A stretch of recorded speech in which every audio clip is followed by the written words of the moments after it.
Este comentario es para referirme a la corrupción que impera en los supremos poderes de la Unión, que son el Ejecutivo, el Legislativo y el Judicial, por lo que hace al Poder Ejecutivo desde sexenios anteriores a este. La corrupción era la bandera de todos los gobernantes y no podían ser juzgados por traición a la patria ni por delitos graves del orden común que establece el artículo 108 de la Constitución, porque gobernaban de una manera omnímoda, de una manera absoluta. Y el Congreso de la Unión, que es el freno, es el equilibrio de los dos poderes restantes, el legislativo y el judicial, pues como estaba también permeado de la corrupción, pues los delitos que se cometían por el Ejecutivo resultaban impunes. Y es el caso de Calderón, que militarizó al país, el caso de Peña Nieto, que se hizo millonario, y resulta que todos los mexicanos que tenemos principios creímos que con López se iba a erradicar la corrupción, y resulta que, como lo hemos venido denunciando, resultó peor el remedio que la enfermedad. Ahora López es el santón de la democracia, es el cínico de la presidencia de la República, y la verdad de la corrupción del país no es aceptada por López, ya que él inventó el término de "tengo otros datos". Bueno, en el poder legislativo es la misma corrupción, porque llegan a los puestos de elección popular tanto diputados federales como senadores, como presidentes municipales, como gobernadores, como presidentes de la República, gracias a la corrupción que impera en los partidos, porque ahí no se respeta la Constitución relativa a que los partidos políticos son entes públicos cuyo fin fundamental es propiciar la participación del pueblo en la vida democrática del país. Y aun cuando es un sistema democrático que nos rige, y de que los partidos políticos deben de propiciar que el pueblo participe, pues resulta que siempre impera la recomendación del gobernante en turno, y por ello es que los elementos que integran el Congreso de la Unión, o sea, diputados y senadores, son elementos de lo más corruptos y sinvergüenzas. ¿Por qué? Porque son elegidos a la consideración del presidente en turno y de los propios gobernadores de los estados en sus congresos. De ahí que todos los diputados y senadores, la mayoría, pues dependan de las decisiones del presidente de la República o de los gobernadores para aprobar leyes o decretos. Y si bien es cierto que hay partidos de oposición, pues también entran a la corrupción,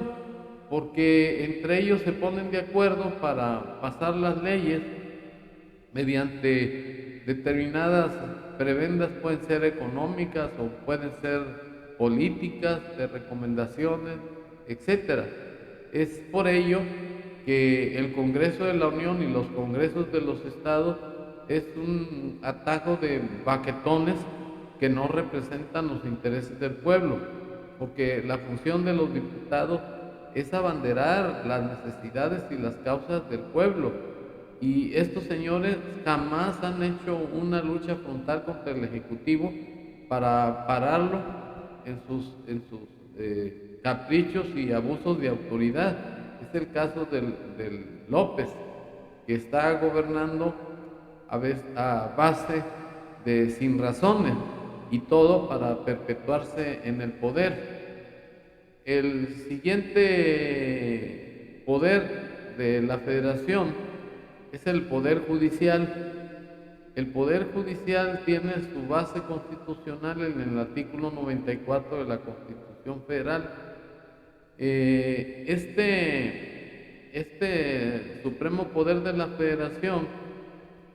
se deposita en una Suprema Corte de Justicia de la Nación, que está compuesta de 11 ministros que duran 2 años en sus cargos y tienen una remuneración de aproximadamente 280 y tantos mil pesos, casi los 200 en nómina, pero estos se cargan todavía con la cuchara grande porque tienen compensaciones, tienen gastos de representación, total que su sueldo es de alrededor de $500,000 de pesos mensuales. Y de la Suprema Corte de Justicia de la Nación depende el Consejo de la Judicatura Federal, que es un organismo que se encarga de acordar su presupuesto, de nombramiento de jueces, de magistrados, etcétera. Y en el caso de los demás funcionarios de la Suprema Corte que dependen de esta, se encuentran los tribunales colegiados de circuito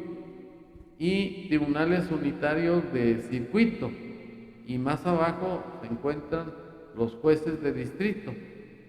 Y además se encuentran también los tribunales electorales. Y estos organismos, al igual que los integrantes de la Suprema Corte de Justicia, tienen sueldos de más de 150,000 pesos, más gastos de representación. Y el motivo, pues, de que tengan estos sueldos es porque supuestamente son órganos que representan la justicia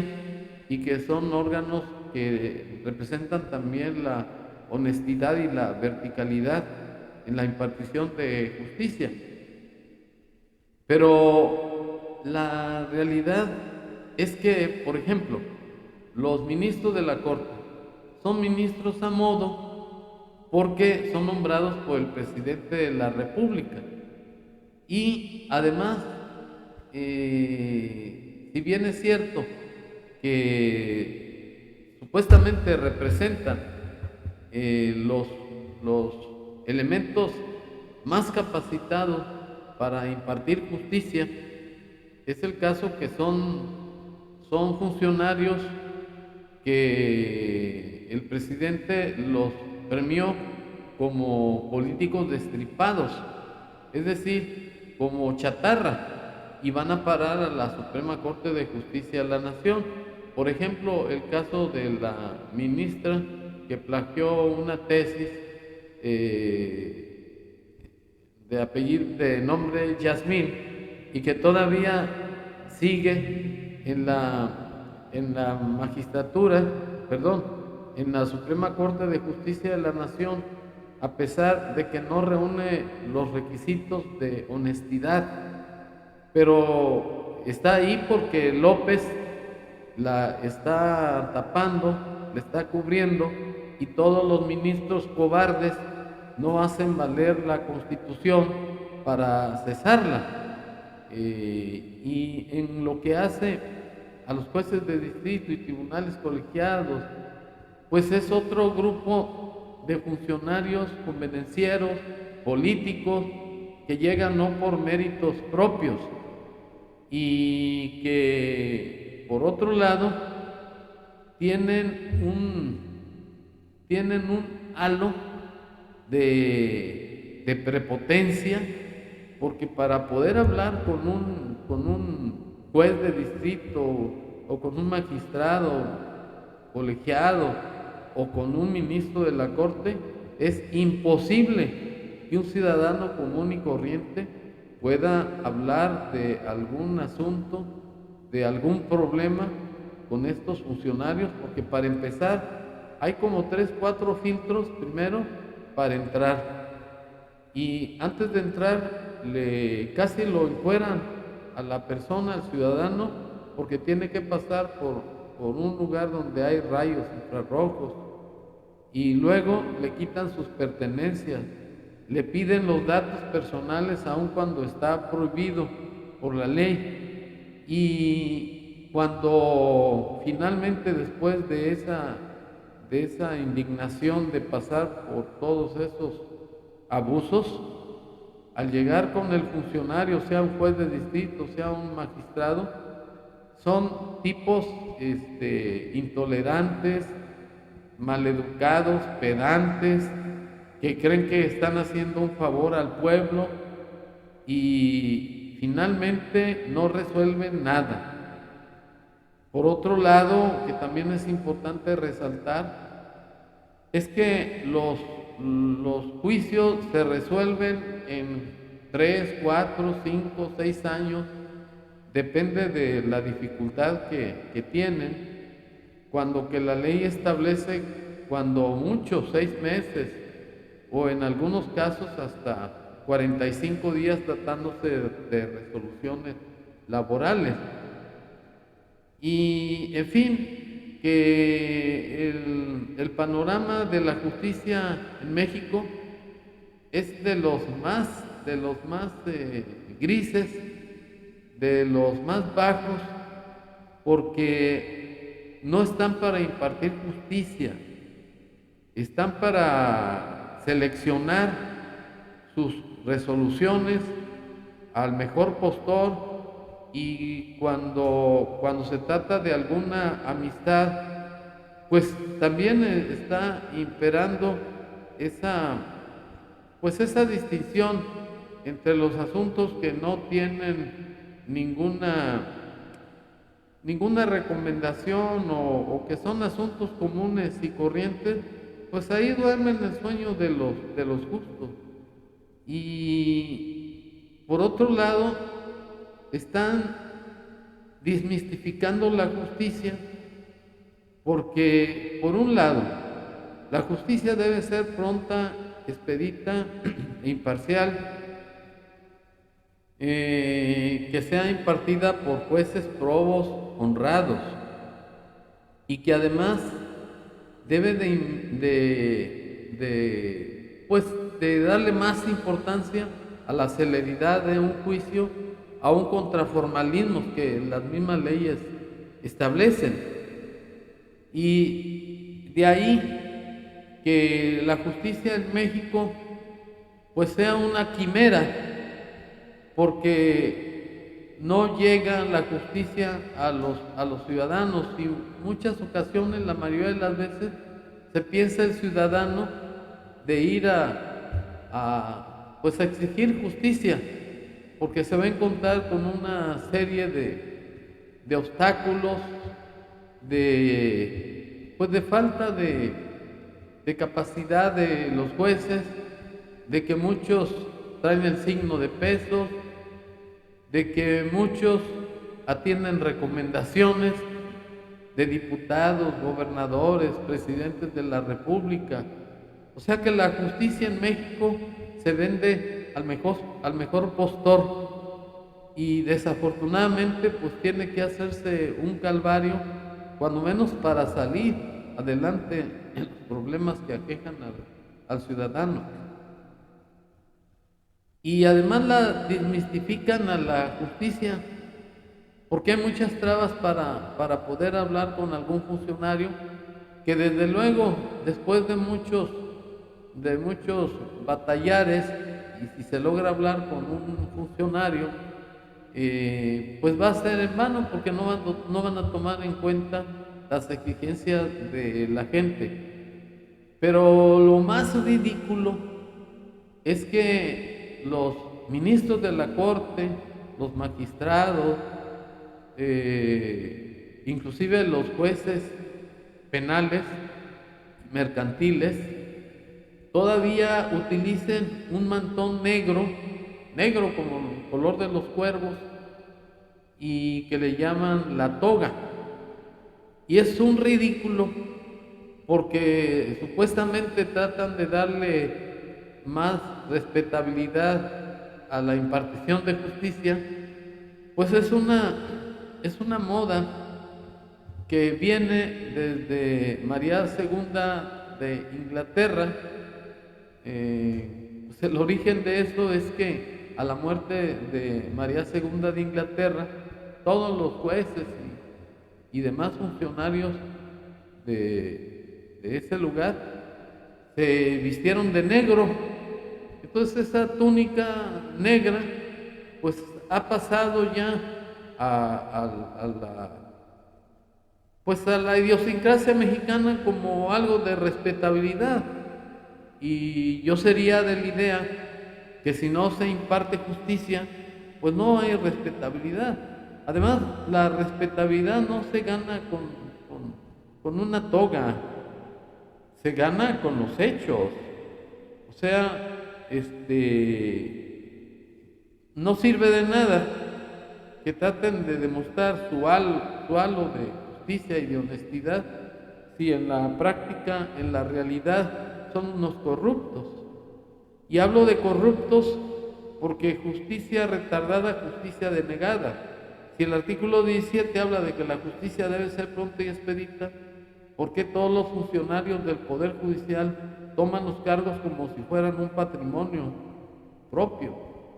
A pesar de los sueldos tan importantes que reciben, que no se justifican, y que López no ha habido esa posibilidad de normalizar los sueldos con otras actividades del gobierno. Y pues hay un dicho que dice, hay un aforismo latino que dice que el hábito no hace al monje. Entonces es un ridículo, es una verdadera falta de criterio, de dignidad, que todavía sean copistas o esnovistas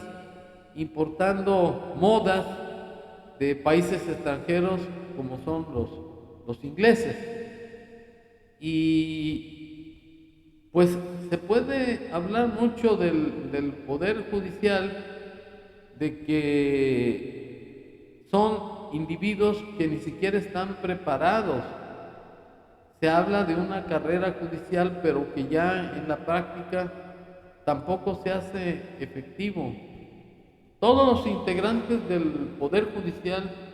como del Poder Legislativo, como del Poder Ejecutivo, está formado por individuos de la peor realea posible, porque no tienen un espíritu de servicio. Verbigracia López llegó a la presidencia con puras mentiras, con puras promesas de no robar, no mentir y no traicionar, y es lo primero que hizo. Ahora, estos poderes forman parte del supremo poder de la Federación, que señala el artículo 40 de la Constitución Federal, que son poderes autónomos, y que esos poderes se hacen valer por medio de la soberanía de los ciudadanos, como lo establece el artículo 41, y que la soberanía que tienen los ciudadanos tiene su fundamento en el artículo 39. O sea, que la soberanía nacional que tiene cada ciudadano se hace valer ante los poderes de la Unión, y dichos poderes forman la estructura fundamental de la organización política del país,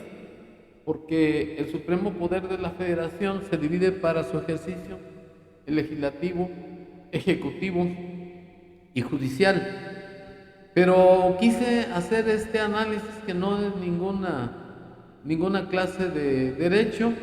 es algo pues traté de especificar o de sintetizar cuál es el sistema de gobierno que tenemos y cuáles son las funciones de cada uno, y llegar a la desagradable y triste conclusión de que el país se encuentra en una mediocridad que da vergüenza y que da tristeza por lo que les estamos legando a nuestras familias y a nuestros hijos y a nuestros amigos, porque por ello el país se encuentra en un caos en donde la ley del más fuerte es la que impera. Me refiero a la delincuencia organizada, que son los que ponen funcionarios y extorsionan a la gente con cantidades estratosféricas, sin que el poder ejecutivo, que viene siendo López, haga cumplir su juramento de promulgar leyes y respetarlas, como lo señala el artículo 89. En consecuencia, pues no me queda más que lamentar que los poderes de la Unión en el país son un verdadero chasco, un verdadero desencanto, y que la ley del más fuerte es la que impera en el país, además de las recomendaciones y de las amistades, y que todos los puestos que ocupan los poderes de la Unión, personas, no son gente de principios morales, humanos, ni preparada. Y si alguien no lo cree, lo invito con pruebas para demostrarle las afirmaciones y las denuncias que hago en este comentario. Porque una de las ideas que me animaron a hacer este comentario es desengañar a la gente cuál es la realidad que vive el país, y que no se crean de las mentiras de López para seguir perpetuándose en el poder. Y también es para que los paleros de López se ubiquen en la realidad, y que lo que les da López se los va a dar otro gobierno. O sea, no están comprados, estarán comprados en su conciencia, pero no en sus principios. El ser humano se distingue precisamente por ser un animal racional, un animal que cree en las virtudes y que finalmente lo llevan a que decida por su propio yo, por su propio bien y por el bien colectivo. No hay de otra. Yo espero que alguna persona que vea mis videos se comunique conmigo y platicar y ver qué solución podemos encontrar a esta pobreza humana que nos ha situado este fulano maquiavélico, mesiánico, que supuestamente iba a terminar con la corrupción, pero pues este fulano se está sirviendo del gobierno y se sirvió de todos los pendejos ilusos que creímos y que votamos por este averno del infierno. Ni hablar, así es la vida. Gracias.